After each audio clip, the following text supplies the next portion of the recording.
खूपच कमीत कमी तेलाचा वापर करून सुद्धा अशी एवढी मस्त रेसिपी आपण बनवू शकतो, हे तुम्हाला पाहिल्यानंतरच विश्वास बसेल. आणि खायला म्हणाल तर ना एवढी जबरदस्त लागते. कमीत कमी साहित्यामध्ये पटकन होणारी रेसिपी आहे, त्यामुळे व्हिडिओ स्किप न करता शेवटपर्यंत नक्की पहा. तर इथे पहा, मी 1 वाटी भरून पोहे घेतलेले आहेत आणि पोह्याचं प्रमाण तुम्हाला किती बनवायचं आहे त्यानुसार घ्या. त्यामध्ये अर्धी वाटी मी ओले वाटाणे घातलेत. आता बघा, जेवढे पोहे घेतले त्याच्या निम्मे मी ओले वाटाणे घेतलेले आहेत.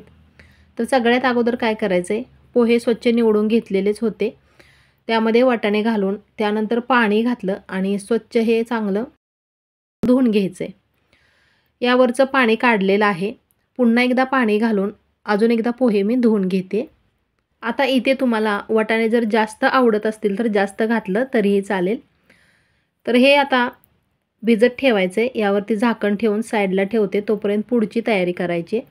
तर इथे एक मिक्सरचं भांडं घेतलेलं आहे. त्यामध्ये कोथिंबीरच्या ज्या कोवळ्या काड्या असतात त्या सकटच कोथिंबीर घेतली आहे मी. 1 चमचाभर जिरे घातले आणि 4च हिरव्या मिरच्या घेतलेल्या आहेत. तिखटाचं प्रमाण तुमच्या आवडीनुसार कमी जास्त करा. 1 इंच आल्याचा तुकडा घेतला आणि त्यानंतर 3-4 लसणाच्या पाकळ्या घेतलेल्या आहेत. हे बारीक असं वाटून घेतले आणि पोहे पण तोपर्यंत चांगले भिजलेत. आता तेच मिक्सरचं भांडं इथं मी यूज करते आणि त्यामध्ये थोडंसं पोहे घालून हे सुद्धा वाटून घ्यायचे.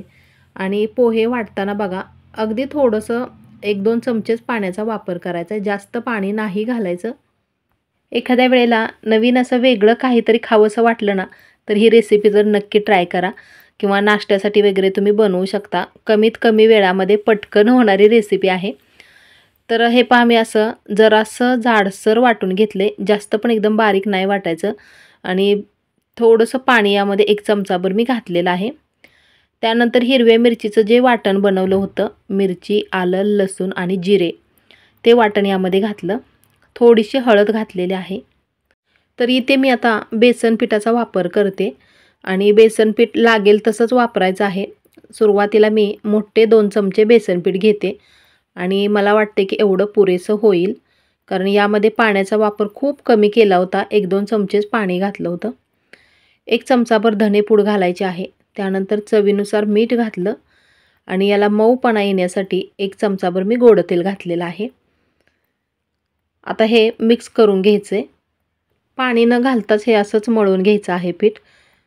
आणि आवश्यकता भासली तरच बेसन पीठ वापरायचं आहे, पण एवढं पुरेसं झालं. थोडासा घट्टसर गोळा मळून घ्यायचा आहे. तर पीठसुद्धा मळून तयार झाले. तर याचे छोटे छोटे असे वडे बनवायचेत किंवा याला तुम्ही कटलेट पण म्हणू शकता. आणि असं ताटामध्ये थापून बनवा, नाहीतर हातावरती थापून बनवा. पण त्यासाठी ताटाला इथे मी तेल लावून ठेवलेलं आहे, म्हणजे त्यामध्ये वडे ठेवले ना की व्यवस्थित अलगद काढता येतील, चिटकून राहत नाहीत खाली.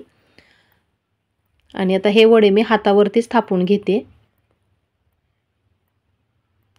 आणि थापताना बघा, जराशे पातळ थापते, कारण कमीत कमी तेलाचा वापर करूनच ही रेसिपी बनवायची आहे.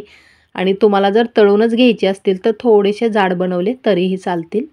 या अगोदरसुद्धा कटलेट बनवण्याच्या बऱ्याचशा अशा वेगवेगळ्या प्रकारच्या रेसिपीज तुम्ही आपल्या चॅनेलवरती पाहिल्याच असतील आणि आजची रेसिपीसुद्धा खरंच तुम्हाला खूप आवडेल. तर अशा पद्धतीने पहा, मी अगोदर थोडेसेच बनवून घेते. तर एवढे कटलेट मी बनवून तयार केलेत. आता हे मी तव्यावरतीच भाजून घेणार आहे, त्यासाठी तव्यावरती थोडंसं तेल घालायचं. मी या अगोदरसुद्धा म्हटलेलं आहे की तुम्हाला जर तळून घ्यायचे असतील तर तळून पण तुम्ही घेऊ शकता.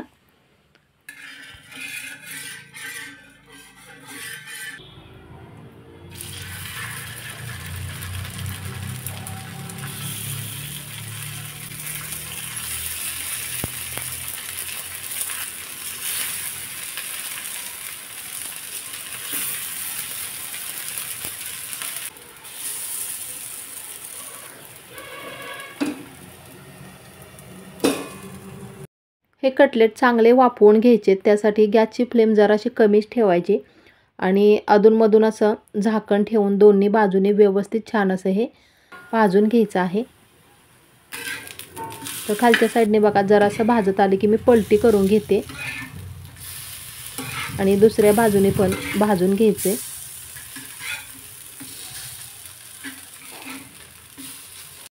पुन्हा यावरती मी एक 5 मिनिटाकरता झाकण ठेवलेलं आहे आणि बघा चांगली वाफसुद्धा आली आहे। तर असंच हे अधूनमधून पलटी करत छान असा खरपूस कलर येईपर्यंत भाजून घ्यायचे। बघा कमीत कमी तेलामध्ये मस्त अशी रेसिपी झाली की नाही तयार। दोन्ही बाजूनी व्यवस्थित चांगले भाजून घेतलेत आणि खरंच ही खूप पौष्टिक अशी रेसिपी झटपट होणारी आहे। नक्की तुम्ही ट्राय करा, मला खात्री आहे तुम्हाला खरंच खूप आवडेल।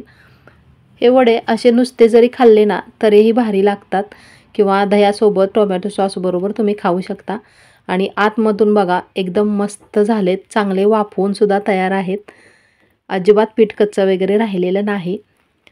चला तर मग गरम गरम रेसिपीचा आम्ही आस्वाद घेतो। लवकरच भेटूया अशीच नवीन एखादी छानशी वेगळी नवीन रेसिपी घेऊन पुढच्या व्हिडिओमध्ये। रेसिपी संपूर्ण पाहिल्याबद्दल खूप खूप धन्यवाद।